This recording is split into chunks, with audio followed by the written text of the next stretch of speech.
Oi pessoal, tudo bem? Sejam muito bem-vindos a mais um vídeo aqui no canal. E atendendo o pedido de algumas aqui, eu resolvi fazer o meu diáriozinho de avó.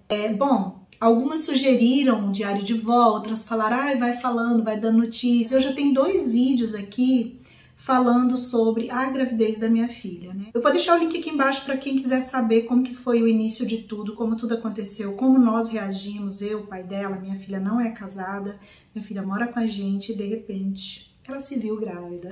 Eu vou falar para vocês primeiro dos sentimentos, vou fazer um resumo bem resumido, né? Porque como eu disse, eu já tenho vídeo aqui no canal sobre isso. Então vou falar do nome, vou falar do significado do nome e vou falar dos preparativos para a chegada desse bebê. Então, a primeira coisa, né, meus sentimentos.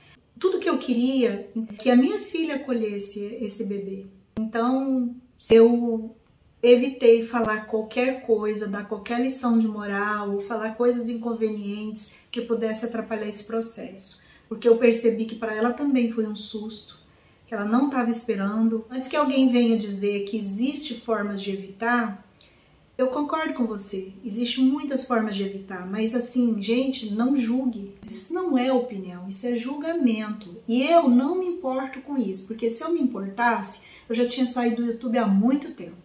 Então, não pense que eu estou falando isso porque eu estou me importando, porque eu estou magoada, que eu estou chateada. Não, o que eu quero é passar essa informação, porque se você não sabe, isso existe. E uma mulher quando engravida sem querer, não significa que ela não estava se cuidando. Meu primeiro filho, eu engravidei usando método contraceptivo. Quando a Alice tinha 4 meses, eu levei o maior susto, porque eu achei que eu estava grávida de novo, porque o método falhou.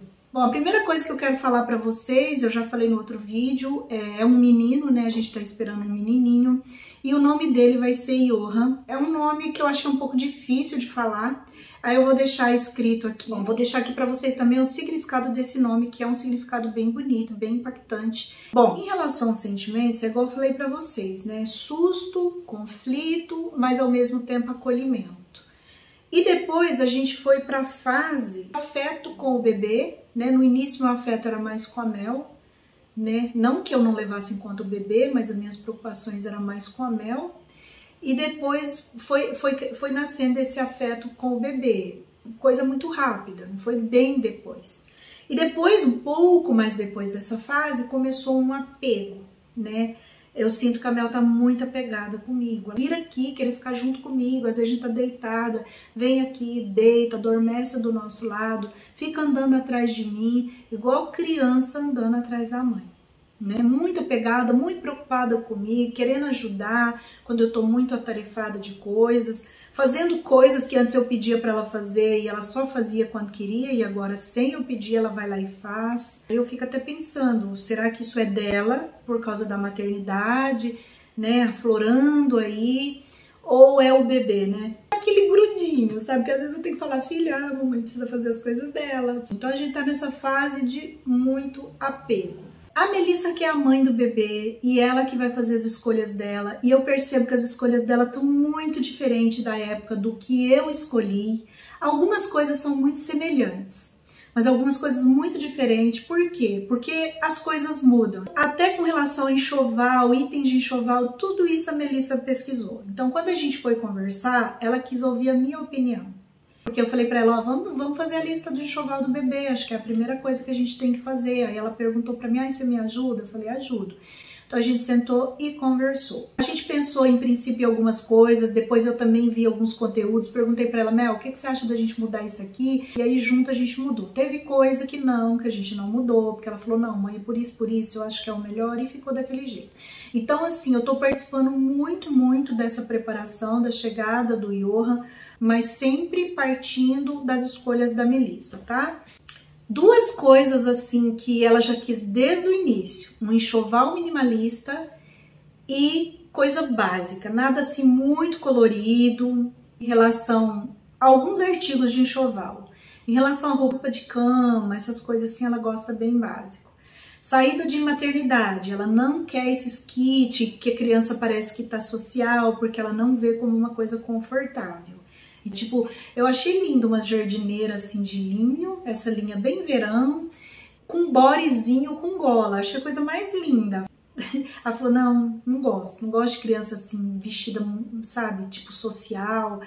E ela não gosta. Então era uma coisa que eu escolheria, né? Porque eu falo, mais para sair da maternidade. Não achei que fosse desconfortável, porque tem um espacinho aqui, mas ela não gostou. Então ela é bem básica, né? Eu também sou, apesar de que teve essa divergência aí na escolha da saída de maternidade. Ela falou assim, mãe, vamos comprar enxoval normal, como se não tivesse saído de maternidade. Depois eu escolho qual vai ser a manta, a roupinha, o acessório que ele vai sair da maternidade. Primeira coisa para fazer o enxoval do bebê, a primeira coisa que a gente pontuou, né, ali, foi em que estação o bebê vai nascer.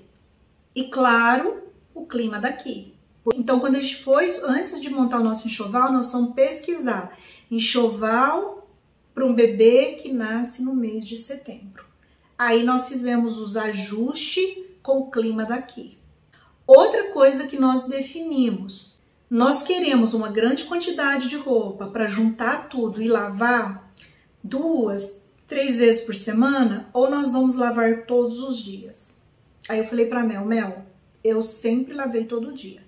Eu prefiro ter menos e lavar todo dia, porque o bebê cresce muito.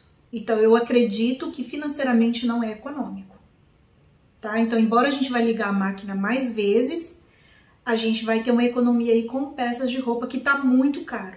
Macacão assim, bom, não vou dizer que é maravilhoso, por menos de R$50 você não encontra. Na internet você pode até encontrar, mas aí você não tá pegando ali para saber. Se não é uma marca conhecida, é complicado. Vocês me indicaram alguns sites, mas eu não tava achando o tamanho, né? Então eu tô ali já me preparando para comprar, por exemplo, os mijões. Então, só tem 2 mijãozinhos até agora. E eu quero mijãozinho ver-a-pé. Aí a gente tá ali de olho no site para ver a hora que tiver o tamanho P, porque só tem M, G. Então a gente tá ali vigiando, a hora que der certo a gente já compra, né? Então comprar pela internet tem esses probleminhas também. Nos sites que vocês me indicaram, que eu olhei, que eu vi, que eu gostei.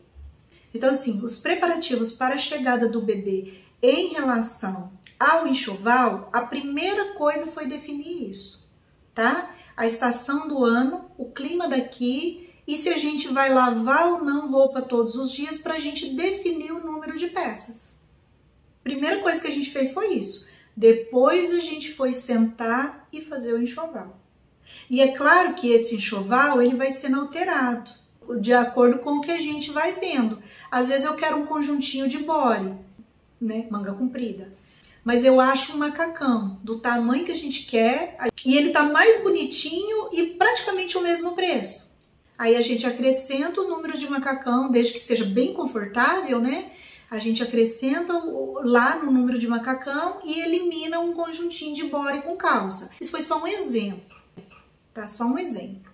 E um substitui o outro, por quê? Aqui raramente a gente vai precisar estar colocando body e calça por baixo do macacão. Por isso que a gente comprou até uma calça mais quentinha e um casaquinho, porque caso isso aconteça, a gente pode pôr por cima do macacão. Mas raramente a gente vai precisar colocar roupa por baixo. E quando colocar, vai ser um body de manga curta. E claro que não vai substituir todos os conjuntinhos de body, né? É um ou outro que a gente pode fazer essa substituição. Porque é importante ter os conjuntinhos de body com calça. Até porque às vezes dá uma esquentadinha, você tira a calça, né? Só que aqui, como a gente usa muito ar-condicionado, caso não seja viável durante o dia ficar de macacão comprido, a gente usa o macacão na hora de dormir. Pro vídeo de hoje é isso que eu tenho para falar para vocês sobre preparativo. Bom, no próximo diário mostro para vocês aí o que a gente já comprou. Um beijo e até o próximo. Tchau, tchau!